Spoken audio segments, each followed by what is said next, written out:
Esta noche el tema central se trata de por qué a nosotros nos pasan cosas malas. ¿Por qué a nosotros no nos va tan bien como nosotros habíamos planeado? ¿Qué está sucediendo con nuestra vida que no está caminando como nosotros queremos?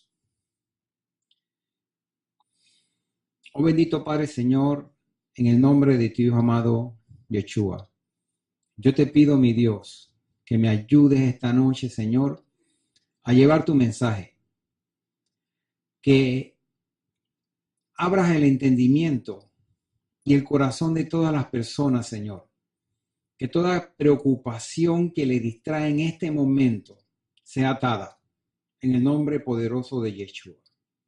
Yo te pido, mi Dios, en este momento toma control de mi lengua, de mis pensamientos, de todo lo que aquí se diga, sea de acuerdo a tu palabra.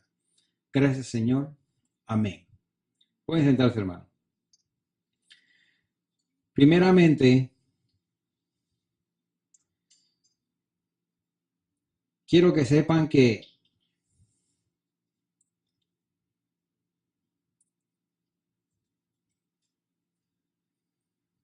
estamos en un mundo occidental, un mundo en el cual crecimos en una burbuja, que no entendemos muchas cosas de la palabra del Señor porque nos han enseñado que toda la cosa que es diferente tenemos que rechazarla, ¿no? El ser pensante, el analizar nos lo han quitado. Ese derecho que tiene todo ser humano a elegir, a decidir, nos han castrado de eso. Y nos han dicho, toma, esto es así y punto. Para poder esbozar lo que yo le tengo preparado esta noche, tengo que remontarme un poquito a la historia. Y quiera Dios de que esto nos ayude. Esta lección que yo tengo es para 3 horas. Y yo siempre lo hago así. En el momento el Señor me da aquí lo que yo tengo que decir, lo necesario en el tiempo prudente. Gloria a Dios. Para comenzar, todos aquí leemos el Nuevo Testamento y damos fe de que es un libro santo. Y lo leemos y tratamos de interpretar infructuosamente lo que ahí se dice. No se puede entender el Nuevo Testamento, escúcheme, si usted no entiende el entorno en que Yeshua vivía. Digo Yeshua porque Jesús fue un nombre que le pusieron después. El verdadero nombre de él es Yeshua o Yahshua. Usted escuchará las dos pronunciaciones. Y cada una cosa difiere de la otra en significado.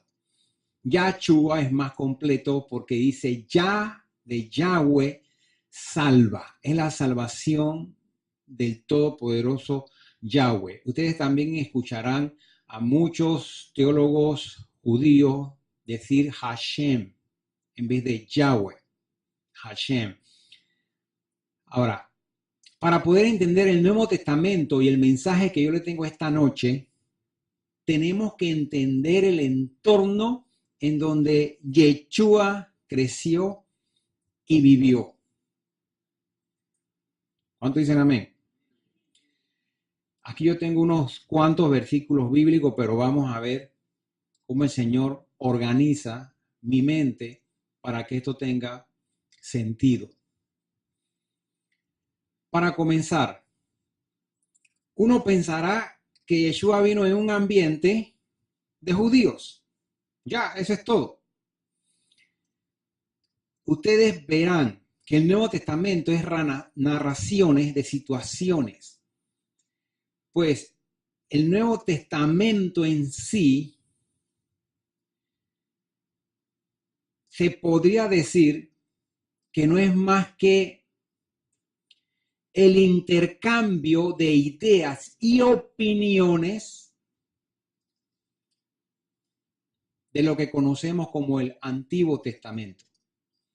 Si vemos todas las parábolas y vemos todas las preguntas que se le hizo al maestro, es de acuerdo o de la ley.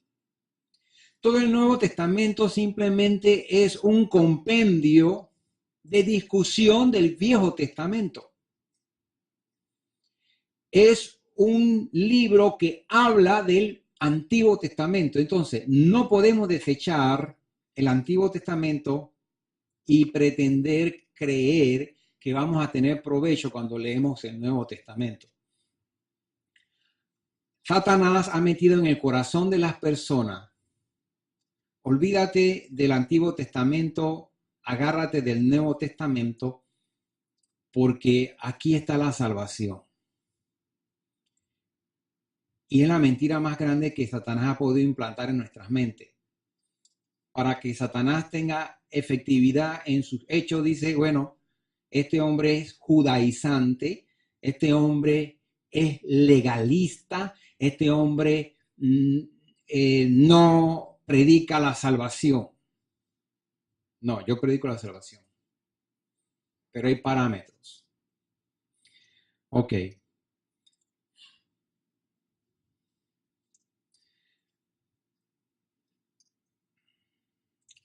Vamos al primer versículo que tengo aquí. En Mateo 28. Pero los 11 discípulos se fueron a Galilea, al monte donde Jesús les había ordenado. Cuando le vieron, le adoraron, pero algunos dudaban. Y Jesús se acercó y les habló diciendo: toda potestad me es dada en el cielo y en la tierra. Por tanto, id y haced discípulos a todas las naciones, bautizándolos en el nombre del Padre y el Hijo y el Espíritu Santo. Bien, este es el Nuevo Testamento. Toda persona occidental que vive en la burbuja, al leer esto, da fe de que esto es cierto. Pero si tú conocieras el contexto hebreo en donde Jesús nació, creció, vivió y murió, esto está fuera de contexto. Por eso es necesario entender el entorno donde él se desarrolló y el pensamiento que ellos tenían. ¿Qué está fuera de contexto aquí? Dice, por tanto, id y haced discípulos a todas las naciones, bautizándolos en el nombre del Padre y el Hijo y el Espíritu Santo. No fue hasta 1966 que se descubrió un códex de manuscritos antiguos en donde se ve que en el concilio de el año 381 se le agregó en el nombre del Padre, Hijo y Espíritu Santo. Si tú no tuvieras el conocimiento hebreo, esto pasa desapercibido. Pero cuando comienzas a entender la cultura hebrea y tú lees esto, tú sabes que esto no está bien, esto no cuadra. Esto fue agregado en ese año 381 en el concilio para fortalecer la Trinidad. ¿Y quién no cree en la Trinidad? Todos creemos en la Trinidad. ¿Los judíos creen en la Trinidad? No. Entonces, los judíos están errados, ¿verdad? Los judíos están errados. Esto es lo que yo quiero que ustedes entiendan. Les voy a poner un ejemplo. Los judíos no solamente salieron de Israel en el año 70, en la diáspora. Mucho tiempo antes, cuando Alejandro Magno conquistaba 250 años antes de Jesucristo, antes de Yeshua, tomó 50,000 judíos para fundar Alejandría, junto con griegos. Allá los judíos, con los griegos, con el tiempo, perdieron su lengua. y los judíos comenzaron en 2 generaciones a hablar griego y se quejaron de que no tenían la Torá. Luego les enviaron traductores para que tuvieran la Torá ¿en qué? En griego, porque ya no hablaban su lengua. Y eso es lo que hay que tener cuidado.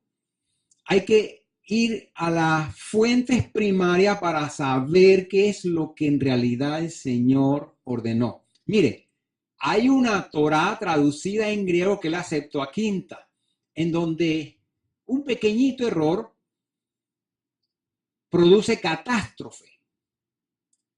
Ejemplo, en Isaías, ellos tradujeron de que el Mesías vendría de una virgen. ¿Y cómo se dice virgen en el idioma de ellos? Betula. Pero en el texto original dice Malak, que es pura, no es virgen. Los traductores griegos tradujeron virgen, cuando ahí no decía Betula. Por eso se dice de que el Mesías vendría de una virgen, pero en realidad en la Torá dice que viene de una mujer pura, no de una mujer virgen. Estoy dando un ejemplo para que vea una contracción cómo cambia todo. Y esta palabrita ha llevado a María al estatus de Dios. Por una falla en traducción. Es una mujer pura. Bien. No vamos a entrar en ese detalle porque es muy amplio. Porque esto pasó así. Si Yeshua es Dios y ella la engendró, es la madre, entonces ella es Dios. Esto fue en los concilios. Y si ella es Dios, ¿qué tenemos? Que los padres de María también son dioses. Entonces tenemos un desastre. Desastre. Por eso, vamos a entender esta noche, primeramente en tu corazón, qué es Yeshua, qué es Jesucristo. Yo quiero que comprendan algo. Desde el año 6 hasta el año 72, en ese periodo de tiempo, hubieron 24 personas que declararon ser el Mesías de Israel. ¿Cuántos sabían eso? Nosotros tenemos que nada más es uno que se proclamó Mesías. Pero hubieron 24. ¿Habían escuchado eso? En ese periodo de tiempo no solamente fue Yeshua, 24 se levantaron. Yeshua nace entonces en ese ambiente en donde cada persona que se levanta dice yo soy el Mesías. Así, vamos a ver si eres el Mesías. Pues vamos a hacerte preguntas y esto y esto. Ok, vamos entonces a trasladarnos 2000 y pico de años para que ustedes vean qué era el ambiente donde creció Yeshua. El año 0. Él nació 18 meses antes del año 0. Vamos a trasladarnos 250 años más aún todavía en la historia. ¿Qué había? Los griegos dominaban Jerusalén. Y el imperio griego, cuando se unió con los sirios, entró la idolatría, cosa que no soportaron los israelitas. Y empezaron las guerras, guerra y guerra, hasta que lograron doblegar y tomar control del templo, porque Antíoco Epífanes hacía abominación en el templo. Se levantaron unos hermanos macabeos para poder tomar control de nuevo, porque no soportaban la idolatría. Escuchen esta palabra, la idolatría. Antíoco se ocupó de llenar el templo del Señor lleno de ídolos. Ellos no soportaron eso. Esto pasó desde 250 años antes. Ahora, 125 años antes de Yeshua, en una guerra de 33 años, escuche, 33 años, guerra sangrienta, lograron vencer el imperio que Carlos Magno implantó. En ese momento ya era el imperio griego-sirio. ¿Qué sucede después de 33 años? Los macabeos dicen hasta que al fin somos dueños del templo. Y dicen los sacerdotes del templo. Sí, pero el que tiene que gobernar es un hombre del linaje de David. Hablaban del Mesías. Y dicen los macabeos, no, no, no. Nosotros hemos peleado por 32 años para darle el reinado a uno que no peleó con nosotros, a uno de la descendencia de David. No, nosotros vamos a ser reyes de Israel, los macabeos. Muchos celebran la fiesta de las luces, pero no saben en realidad el problema tan grande que produjo ese acto. ¿Qué produjo?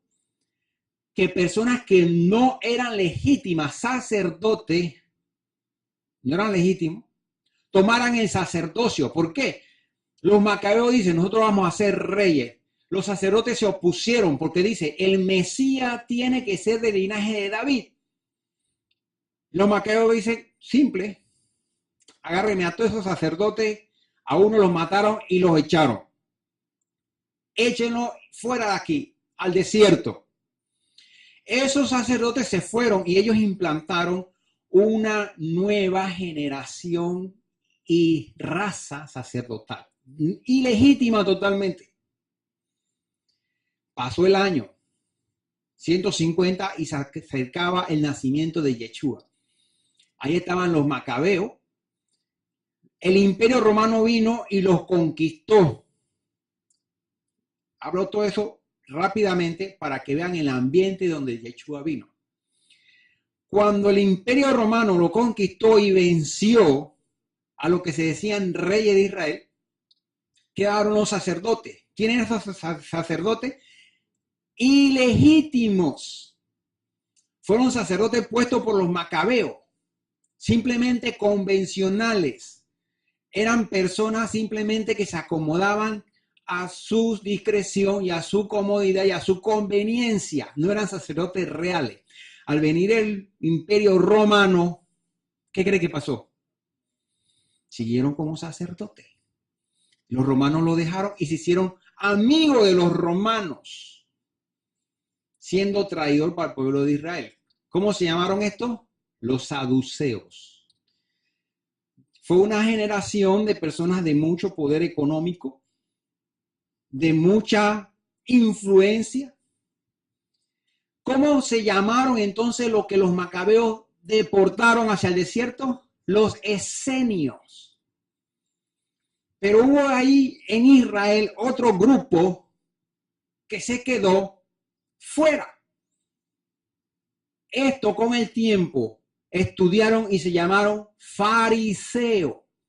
Entonces, vemos que el ambiente donde Jesús iba a llegar, estaban los saduceos, estaban los fariseos. Los saduceos y los fariseos no se llevaban, porque los saduceos tenían un pensamiento en el cual dice, lo que dice la Torá es, no hay interpretación, es justamente eso. Los fariseos, ellos gozaban con darle interpretaciones a la Torá e interpretar cada verso y decir esto significa esto, esto y esto. Vean esto. Sin embargo, los esenios eran los verdaderos sacerdotes que tenían que cuidar la Torá. Por eso en los rollos del Qumran se encontraron los rollos de la Torá estrictamente como estaban inicialmente, encontrado en 1947. Mire de lo que estoy hablando, de ese tiempo. Yeshua entra en escena y ¿qué se encuentra? Un grupo judío gobernado por el imperio romano, en donde si alguien decía que era rey, el imperio romano de una vez arremetía y los mataba. Ese es el ambiente de Yeshua. Yeshua encuentra a su pueblo judío dividido totalmente en saduceo, fariseo, esenio y un cuarto grupo, los celotes. ¿Quiénes eran estos? Estos eran un tipo de fariseos extremadamente, radicalmente judaizantes, por decirlo así, en donde lo único que hacían ellos era matar a los saduceos cuando estaban solos o cuando veían a un soldado del Imperio Romano. De ahí viene la palabra de la daga que ellos usaban, la sica, para matar, la palabra sicario. ¿Quiénes son? Los celotes. Hay 4 grupos. Luego Yeshua nace. Ya muchos habían proclamado Mesías. Pero todo aquel que se proclamaba Mesías decía la profecía que vendría a ser rey de Israel. Pero nadie podía ser rey porque estaba gobernado por el Imperio Romano. Así que cualquiera que se proclamaba rey, lo mataba. Hay un problema aquí. Los fariseos. Y todo esto yo lo digo para que ustedes entiendan cuando lean el Nuevo Testamento. ¿Los fariseos eran iguales? No. También habían diferencias dentro de los fariseos. Aproximadamente en los años 100 antes de Yeshua que naciera, surgieron 2 escuelas de fariseos, la de Hiel y la de Shammai. Y ellos estudiaban la Torá y como estos eran los grandes maestros, ellos tuvieron lineamientos totalmente diferentes sobre la interpretación de la Torá. Acuérdense, los fariseos les gustaba interpretar la Torá. Los de Shammai eran personas que se ajustaban totalmente rigurosa, estrictamente a la Torá. Los de Hiel eran más elásticos, más humanos. Ejemplo, los de Shammai decía, si en un Shabbat tú estás enfermo, te mueres, no te vamos a llevar al doctor porque no podemos hacer nada por ti. Porque la voluntad de Hashem, de Yahweh, de Dios, es que tú mueras. Pero la escuela de Hiel decía, tú estás enfermo, vamos a llevarte al doctor, vamos a hacer algo para salvarte. Porque Dios no hizo el Shabbat para el hombre. Dios hizo al hombre e hizo el Shabbat para el hombre. Vamos a ver si lo pongo más claro. Dios no hizo al hombre para el Shabbat, sino Dios hizo al hombre, hizo al Shabbat para el hombre. Entonces, si vemos la ideología de Yeshua, era una ideología cercana a la de Hiel. Ustedes sabían de que Yeshua se le llamó rabí. ¿Sabe quién eran los únicos rabí? Eran fariseos. A Yeshua le decían fariseo. Y no lo sabemos. Muchos hablan mal de los fariseos. Yeshua era fariseo. Le decían rabí. Cuando un rabí, un maestro de la ley, se desprendía de Jerusalén, iba a otro lado lejano, creaba un grupo, entonces hacía una sinagoga. Y la interpretación que daba ese rabino, esa era la ley. Por eso ustedes verán en el Nuevo Testamento, a cada rato le decían rabí. ¿Qué significa esto? Rabí. Era una discusión. El Nuevo Testamento escribe y registra. Las personas buscaban la mejor interpretación de la Torá. Eso es lo que es el Nuevo Testamento. Y podemos leerlo claramente cuando se le pregunta lo que dice él. Y dice, y todos quedaban maravillados con la respuesta de Yeshua. No habían nunca visto a un hombre como él, con ese tipo de interpretaciones. Ese es el Nuevo Testamento, interpretar la Torá. Ahora, yo tengo un dato aquí que quería compartir con ustedes. Muy importante, mire cómo me va a saltar todo esto, pero el Señor pone en mi corazón lo que ustedes quieren, lo que el Señor quiere que ustedes sepan. Para que ustedes tengan una idea, en el año 150 de nuestra era, ya Yeshua murió, pasado mucho tiempo, 150 años. Es el primer vestigio de separación entre los judíos y la creencia cristiana. en el año 50 de nuestra época. Y el nombre se llama, para que lo anoten si quieren, es San Justino. San Justino. Y San Aniceto. Mire que tiene la palabra San. Fueron los primeros que hicieron una división entre la creencia en Yeshua y los judíos, el año 150. San Justino escribió un libro que se llamaba Diálogo con Trifón. Los antiguos dicen que el original decía contra Trifón. ¿Quién era Trifón? En ese tiempo había un rabino muy respetado que se llamaba Tarfón. Y Tarfón, el libro que escribió San Justino, habla de que Tarfón tenía 3 estudiantes. Y 3 estudiantes le preguntaban a Tarfón, al rabino, la influencia de la guerra judía contra el Imperio Romano, contra Adriano. Y en ese momento, San Justino era un observador y le preguntaron a él, y él dice, a mí no me pregunte, yo no tengo nada que ver con esto. Yo soy cristiano.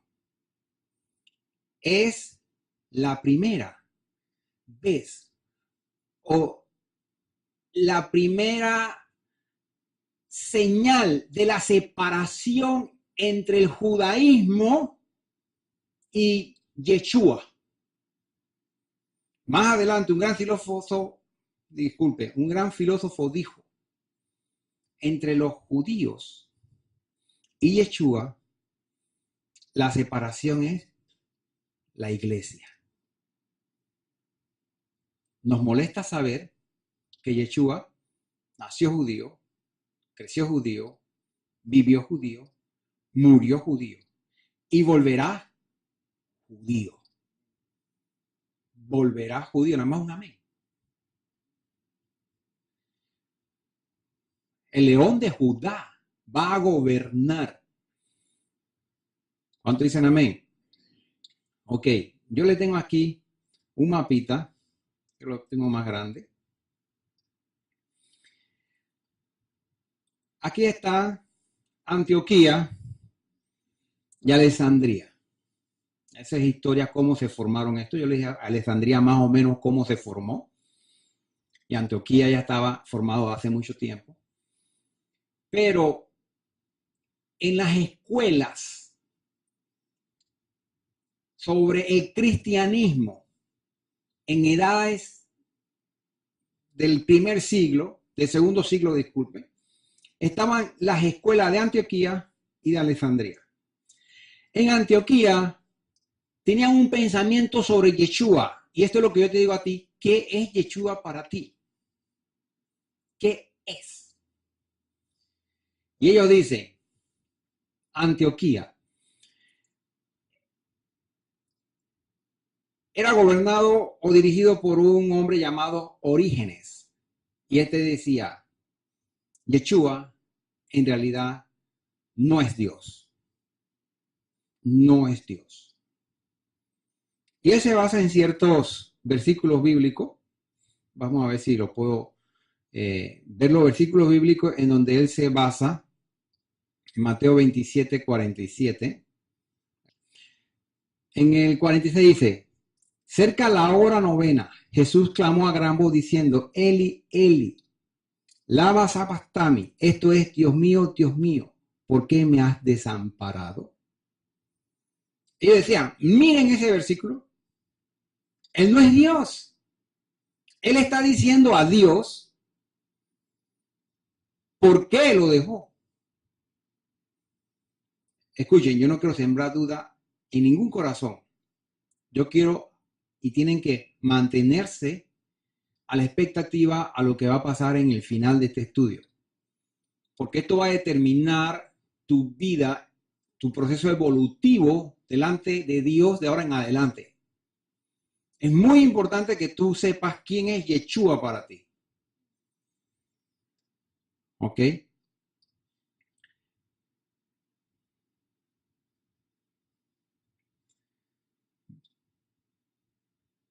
Sin embargo, los de Alejandría decían, no, Él es Dios.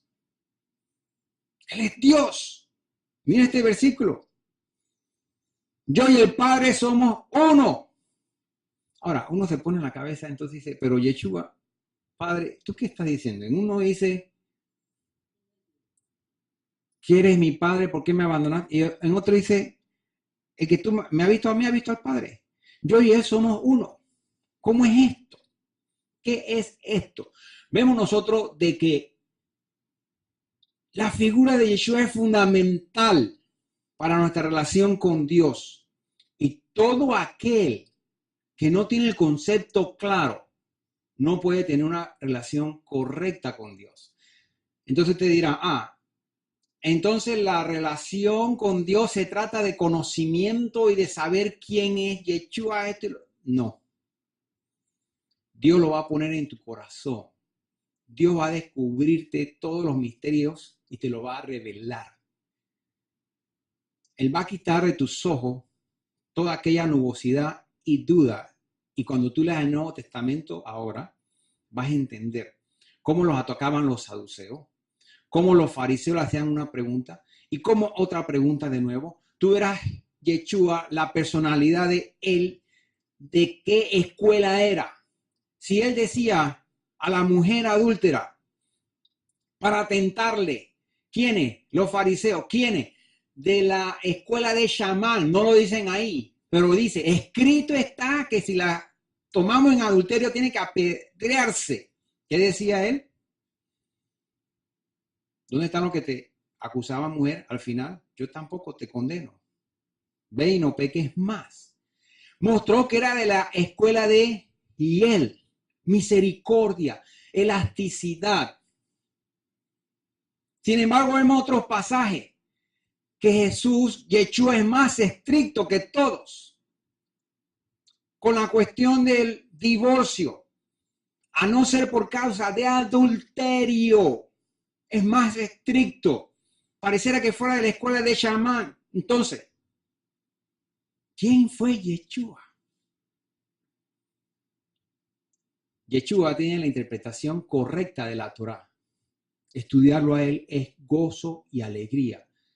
Es sabiduría. ¿Cuándo dicen amén? Ok. Ahora, ustedes piensan de que este problemita de quién es Yeshua está ahora en duda en este momento. No. Desde que él nació, desde que él surgió, desde que él creció, Pablo tenía que mostrar con la Torá de que este que se decía Mesías sí era el verdadero Mesías porque cumplió con la Torá, cumplió con los mandamientos y nunca desobedeció uno solo de sus mandamientos. Yeshua reprendía a los fariseos y le decía, tu costumbre, tus tradiciones invalidan la ley. Y por eso no era del agrado de la gran cantidad de fariseos. Sin embargo, en sus círculos habían fariseos que le seguían. ¿Quién es Yeshua? Ahora, hay una conexión, el por qué te va mal a ti, no te va como quiere, y el conocimiento sobre Yeshua y la conexión que hay en la Torá y Dios Yeshua. Así que, mucha atención en eso. Nosotros no solamente tenemos ese problema, lo ha tenido toda la historia de la humanidad. Inclusive el conocimiento que tú tienes de Yeshua es el resultado de todas las discusiones, las guerras. Muchos han muerto por eso. Muchos ejércitos marcharon y guerrearon por eso, por esta discusión. ¿Pueden creerlo? Muchas guerras santas han habido por esta. Ustedes saben que Antioquía y Alejandría se tiraron en armas por esa discusión, comenzando la historia hasta el día de hoy. Todavía cristianos y católicos y pentecostales se dividen para pelear. Por eso, el que divide a los judíos de Yeshua es la religión. Aquí no hay religión. Aquí yo te voy a enseñar, porque el Señor me lo ha mostrado a mí, el Señor te lo quiere mostrar a ti, la voluntad de Él, que nos acerquemos, porque la salvación viene de los judíos. Yo lo he dicho siempre, no por los judíos, sino que ahí hay alguien entre ellos que tiene la salvación. Hay alguien entre ellos que tiene la verdadera interpretación de la Torá. Hay alguien entre ellos que es el camino, la luz, la puerta, la verdad, la vida. Hay uno entre ellos porque de ellos viene la salvación. Yeshua. Mire, yo sé que a muchos no les gusta la historia, pero era necesario recorrer más de 400 años de historia en 30 minutos para que ustedes comprendieran el contexto, el ambiente donde Yeshua creció. Ya comenzamos. El ambiente donde Yeshua creció. Ahora lo que yo les voy a decir a muchos no les va a gustar. Ustedes conociendo que hay 4 tipos de judíos en donde él se desenvolvió, al leer el Nuevo Testamento van a comprender mucho más. Van a saber ya qué es un saduceo y qué piensa un saduceo. Es estrictamente literal en la Torá y solamente acepta los primeros 5 libros de la Biblia. Los saduceos no aceptaron ningún otro libro. Van a ver los fariseos y van a ver los verdaderos sacerdotes, los esenios. El tipo de esenio decía, todo lo que yo tengo es de Dios. Juan el Bautista era esenio. Y ese fue el ambiente en lo que no tenían diferencia, era en el diezmo. Ahí sí, todos estaban, y todas las religiones están claritos, porque les conviene, cosa que también es falsa. Desde los saduceos, escuche, obligaban a las personas no a diezmar, sino a sacrificar el cabrito porque la comida era para él. Los fariseos decían no, simplemente con arrepentirte. Y esa era la lucha que había. Desde el inicio de la historia, la plata, el dinero, la posesión.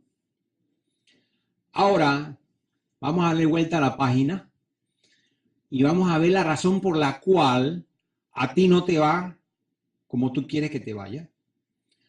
A ti no te va como tú esperaste. ¿Por qué tú estás a veces tan triste? ¿Por qué estás tan deprimido? ¿Por qué estás como en desuso? Tú sientes que algo te falta, que no estás funcionando, que la razón por la cual tú vives no está actuando en tu vida. Ahora el Señor te lo va a descubrir a ti. Sinceramente, yo he pasado un tiempo aquí y a mí me duele y le voy a ser franco con ustedes. No despiertan. De lo que están sentados, no despiertan. Yo no sé qué tipo de prédica, porque yo no soy predicador, lo despertará. Espero que esta noche Dios toque 1 o 2 corazones. A veces a mí me dice mi espíritu, ¿por qué no entienden? Si más claro no puede ser. Dice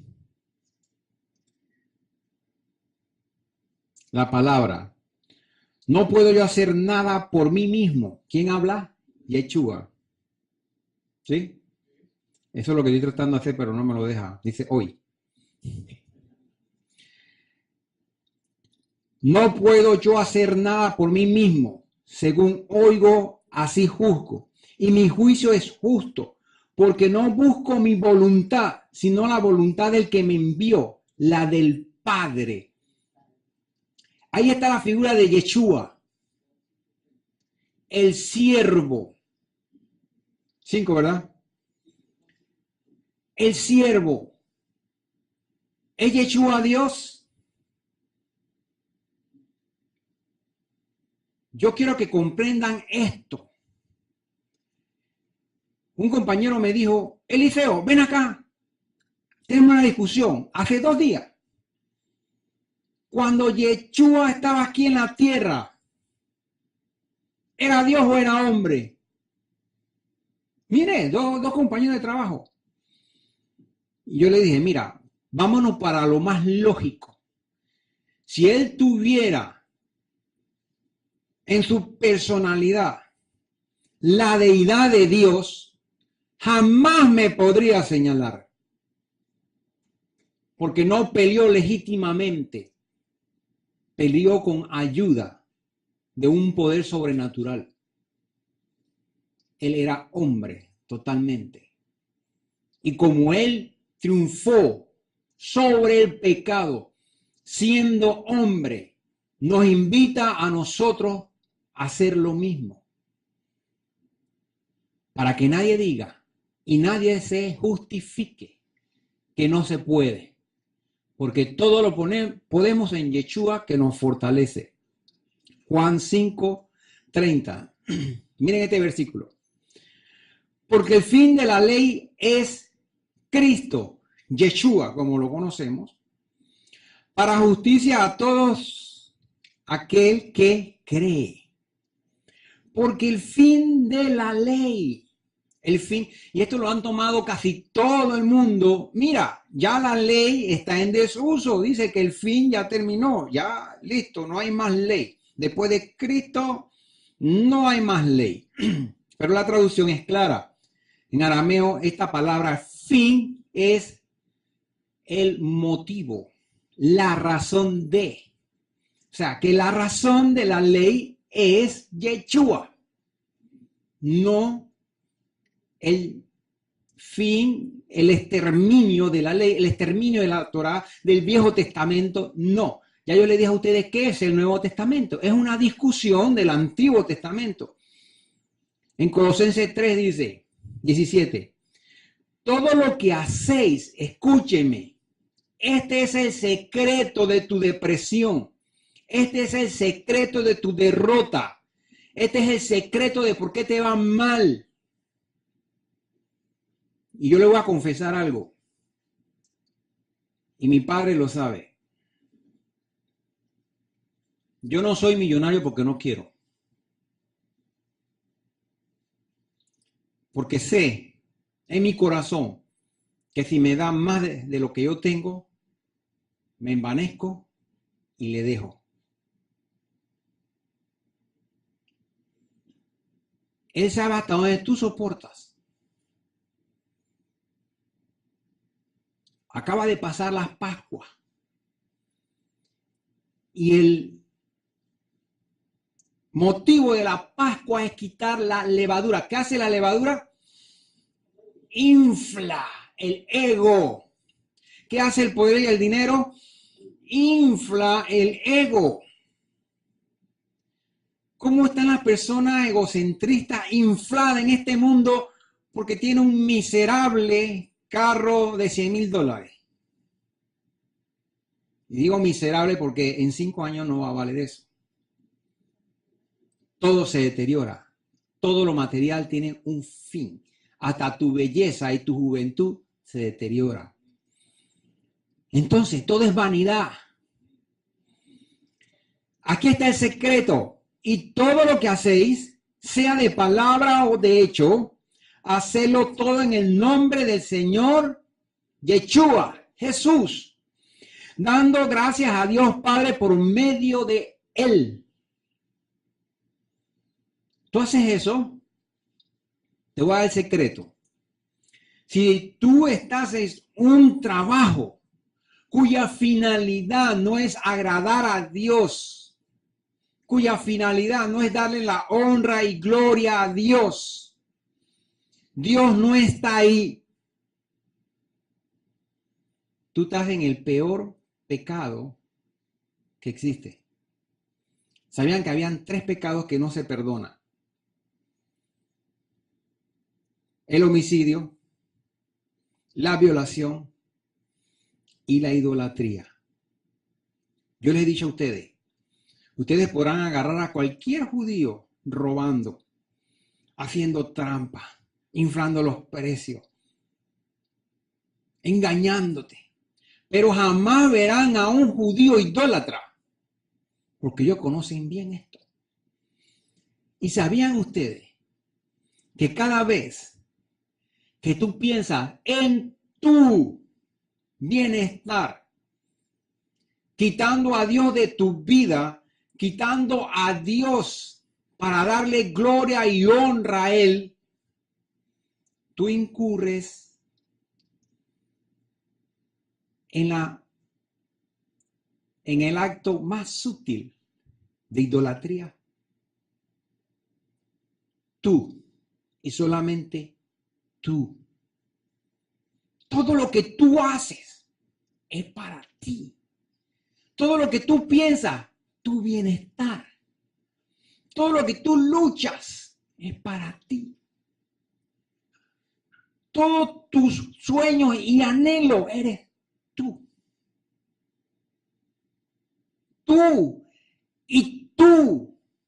¿Dónde está Dios en lo que tú haces? ¿Dónde glorificas a Dios con tu trabajo? ¿Dónde está Dios en el lugar donde tú entras? ¿Por qué te va mal? Él nos dio una orden. Él nos dio reglamentos. Nos dio guía. Y no le obedecemos. Decimos, tú eres mi Dios, yo creo en ti. Sí, Señor, tú eres mi Dios, yo creo en ti. Pero Él dio una orden.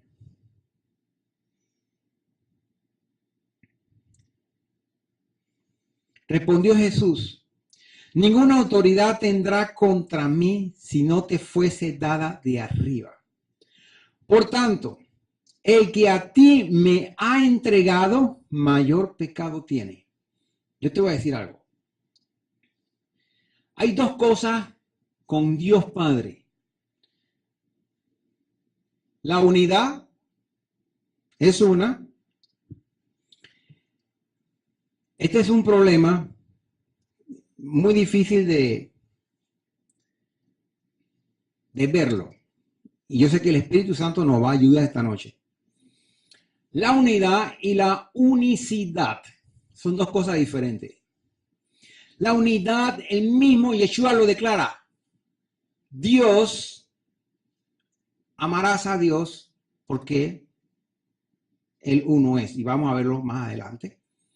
Este es el credo judío por excelencia. Dios uno es. Y la unicidad, ¿qué es la unicidad de Dios? Te lo voy a explicar de esta forma. La unicidad de Dios es que no hay ninguna existencia viva sobre el planeta, sobre el universo, sobre Dios. No hay ningún otro poder, escuche, que no provenga de Dios.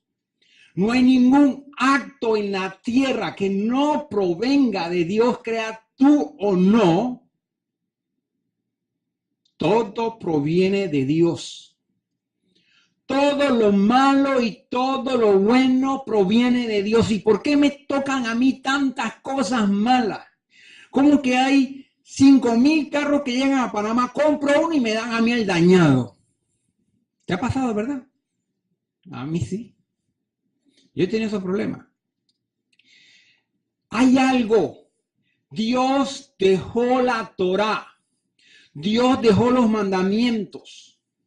Y de nuevo vamos con lo del Shabbat. Dios no hizo la Torá para el hombre. Dios hizo al hombre. Dios hizo la Torá para el hombre. Disculpe. No hizo al hombre para la Torá. No. Y es ahí donde nosotros, aún con el conocimiento de Dios, incurrimos en idolatría. Porque la Torá no es el fin de las cosas. Muchos tienen en su mente, yo voy a practicar la Torá y voy a hacer esto porque para eso existo.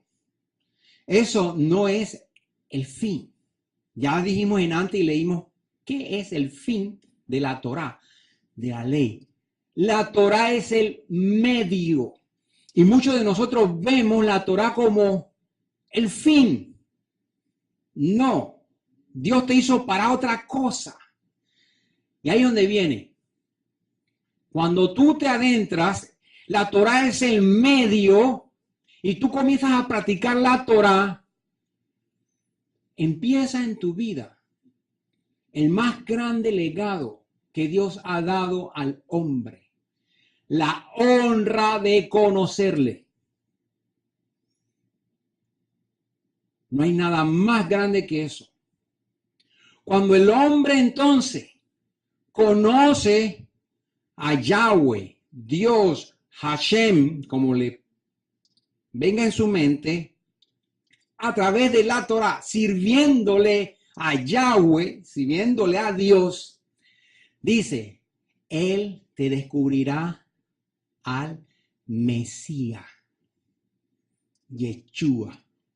Entonces, comenzamos este estudio preguntándonos, ¿quién es Jesús para ti? Si tú no practicas lo que el Señor dijo, ame esto, ame esto, ame esto, jamás conocerás al Mesías. Se avergüenzan de celebrar las fiestas de Dios. No son fiestas judías. Si tú comienzas a hacerle caso, serás digno y la honra del Señor estará en ti y es el más grande legado que el hombre tiene. En otras palabras, se los voy a decir, hermanos míos, es la única razón de nuestra existencia. No es para que seas doctor, no es para que seas economista, no es para que amases fortuna, no es para que hagas nada de eso. Tú existes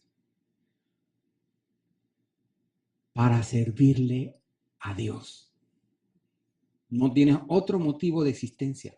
Por eso de un momento a otro sientes un vacío en tu corazón.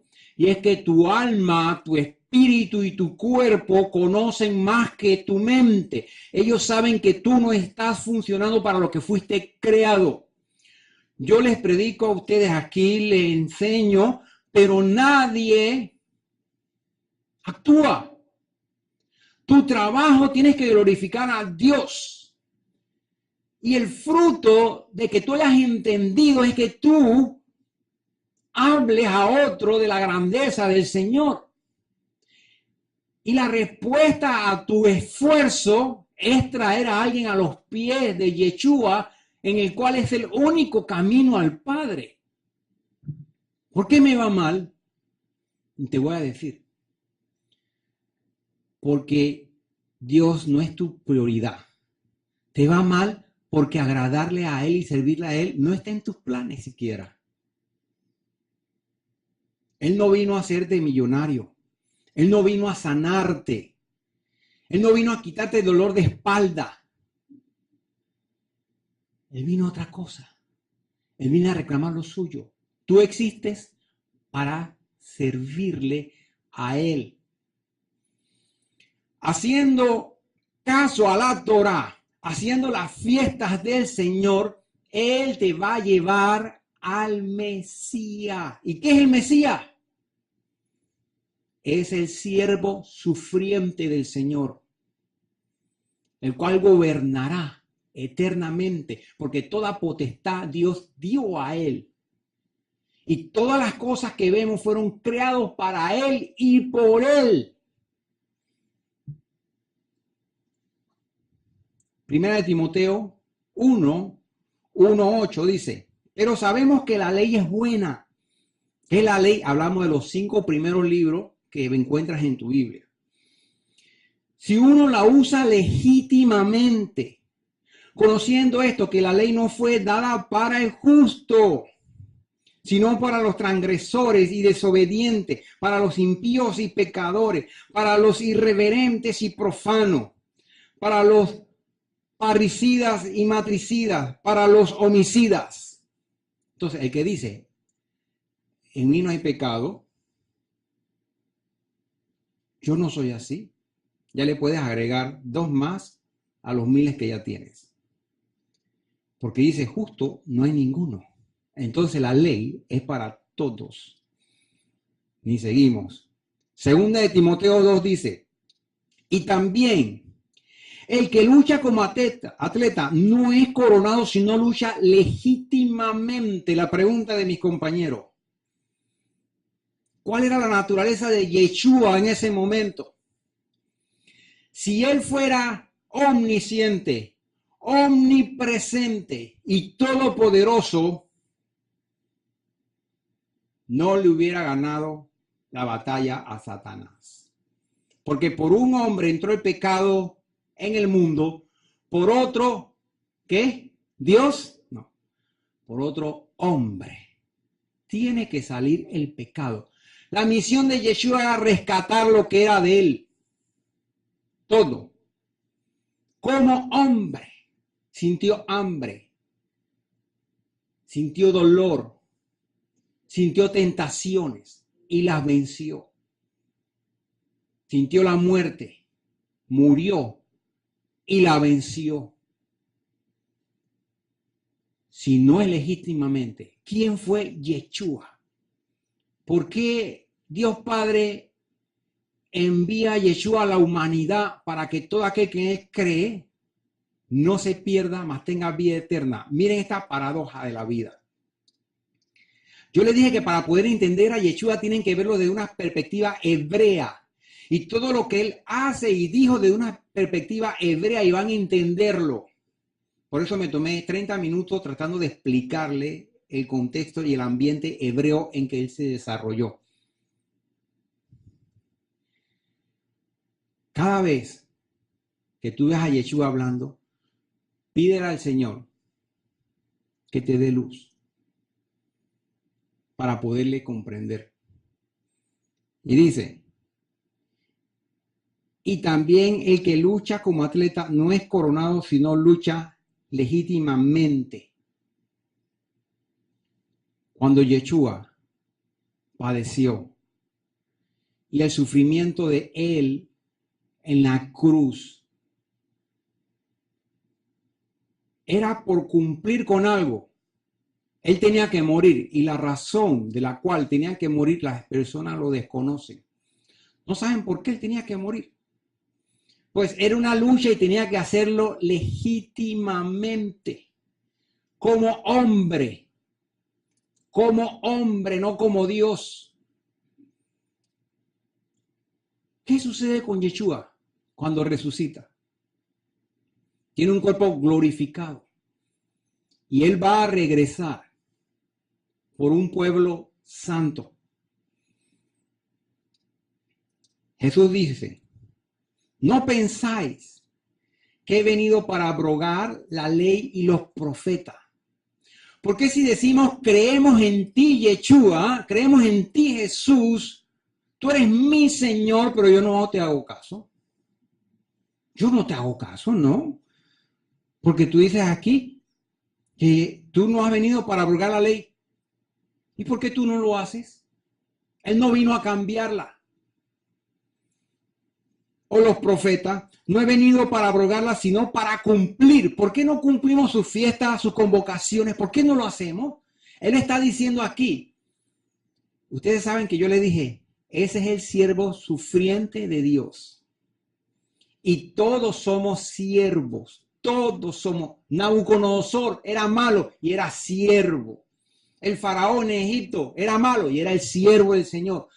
Todo se mueve por la voluntad de Dios. ¿Por qué te va mal? Te voy a dar el secreto. Toda desobediencia en la Torah hace que tú te separes más de Dios. Y más de Dios. Y más de Dios. Cada año que pasa que tú dejaste de celebrar un Sukkot, te separaste más de Dios. Un Pesach, más de Dios. Un Yom Teruah, más de Dios. ¿Por qué no puede haber milagros en tu vida? Porque estás separado de Dios. Pero esta historia comenzó desde el inicio. Adán y Eva y la serpiente. Dios le dio un juicio a la mujer. Tú con dolor parirás. Ese es el juicio de Dios. Al hombre, tú con el sudor de tu mente trabajarás. Y a la serpiente juicio, tú te arrastrarás y del polvo comerás. Miren ese juicio. ¿Cuánto polvo hay en la tierra? La serpiente no tiene problema. Hay bastante polvo. Comerá bastante polvo y no tendrá necesidad. Y es ahí donde yo te dije antes. El honor de tener una relación con Dios es el legado más grande que un hombre puede tener. ¿Dónde está el verdadero castigo de la serpiente? Porque la mujer en su dolor de parto le dice, Señor, ayúdame. Y Dios dice, yo estoy contigo. Yo estoy ahí contigo. Cuando el hombre en su trabajo siembra, planta y trabaja, dice, Señor, haz todo crecer. Ya depende de ti, no depende de mí. Esa semilla germinará y crecerá por tu voluntad, por tu mano. Pero la serpiente no tiene conexión con Dios. No puede orarle a Dios. No puede pedirle perdón a Dios. Ninguno de sus ángeles que le siguió no tienen perdón. ¿Ustedes saben qué significa eso? Que tú y yo tenemos como una gracia delante del Señor que aún en nuestro sufrimiento, aún en nuestra prisión de oscuridad podemos clamar, Abba, Padre, Señor, ayúdame. Y Él está contigo. No importa qué tan profundo tú te encuentres, Él está contigo. El juicio inicial, Dios le dio al hombre, a la mujer, jamás le dijo, yo te voy a separar de mi presencia y más nunca te veré. Pero hay una forma contraria a la violación de la Torá que nos acerca cada vez más y más y más a Dios. ¿Qué es? El cumplir sus mandamientos, sus estatutos, sus ordenanzas.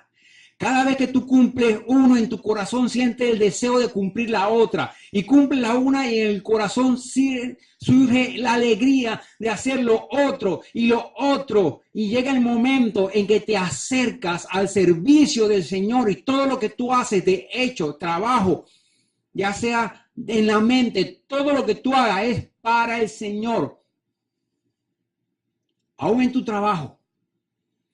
Puede ser un médico, puede ser un piloto, puede ser una enfermera, puede ser un vendedor, un negociante. Dale gracias al Señor por todo y mira a Dios en tu trabajo, cómo tú puedes glorificar a Dios. Tú sabes, tú dices, es imposible que yo pueda glorificar a Dios en un pupitre. Pero Él te está dando a ti el tiempo y el dinero y las facilidades para que tú puedas llevar su palabra por ese trabajo. No tienen excusa. ¿Cuántos han comprendido eso? El honor más grande o lo más grande que un hombre puede tener en esta vida es servirle a Dios, servirle a Yahweh. No hay otra cosa más sublime, más grande, porque en el servicio a Yahweh, a través de la Torah, a través del cumplimiento, ¿qué te da? El conocimiento del Mesías, Yeshua. Y conocerás la verdad y la verdad te hará libre. ¿Cuántos de nosotros necesitamos conocer de verdad a Yeshua? ¿Quién es Yeshua? ¿Quién es Yeshua? Comenzamos con esa pregunta. ¿Quién es Yeshua? Y vemos a través de la historia las guerras que han existido por esta pregunta. ¿Quién es Yeshua? La única manera que tú conozcas a Yeshua de verdad es cumpliendo la Torá. Pablo le dice a Santiago, la Santa Escritura, la cual te puede hacer sabio para salvación, porque él sabía que las Escrituras, no el Nuevo Testamento, te llevan al Mesías. Y no hay ninguna otra conexión a la salvación y a la vida eterna, sino es a través del siervo sufriente. Dice, acercándose uno de los escribas, que los había oído disputar y sabía que les había respondido bien, le preguntó, ¿cuál es el primer mandamiento de todos? Jesús responde, el primer mandamiento de todos es, oye Israel, el Señor nuestro Dios, el Señor uno es. Y yo no le voy a decir que es Yeshua. Aquí es la base fundamental de la creencia hebrea. Dios uno es, cualquier otro es idolatría. La unicidad de Dios es real. Nada más hay un Dios y todo lo que pasa, sea malo o bueno, es por la mano de Dios. ¿Por qué te va mal? Ok, yo te voy a preguntar y tú me vas a responder. ¿Hiciste cabaña? ¿Hiciste John Terroir? ¿Hiciste? No, algo me viene a la mente. Cada vez que dejamos de hacer eso, nos alejamos más de Dios. Ya tienes 40 años, 50 años, pero Él es tan misericordioso que dice, en lo poco, tú me has sido fiel, yo no mucho te pondré. Es la palabra de Yahweh la que tiene poder. A ti te acerca, si tú practicas la Torah, Él va a responder. Si tú le crees a Él va a responder. Él va a responder de acuerdo a tu fe. Y todos los que están aquí tienen que saber el poder que hay al obedecer los mandamientos del Señor. Hay mucho poder. ¿Por qué siempre andas enfermo? ¿Por qué siempre andas mal? Mírate en qué estás fallando. ¿No crees que en realidad hay que cumplir lo que dijo Dios? ¿No crees que en realidad hay que obedecer a Yeshua cuando Él dice, yo no vine a cambiar pero ni una jota de la ley? Cúmplela y vas a ser sanado. No hay ni que orar porque hay una promesa de Dios. Dios no es hombre para que mienta.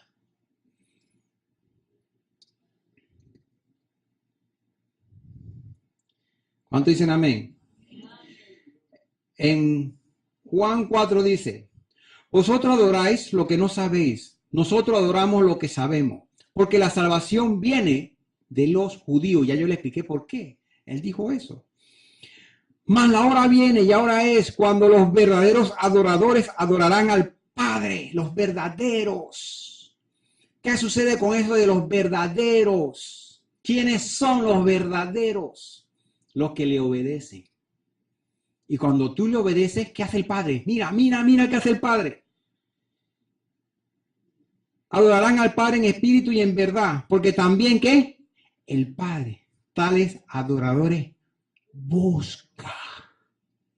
Entonces ya está el secreto. Cúmplelo y el Padre te buscará. Todo poder bueno y todo poder malo viene de Él. ¿Por qué te tocó a ti el carro dañado?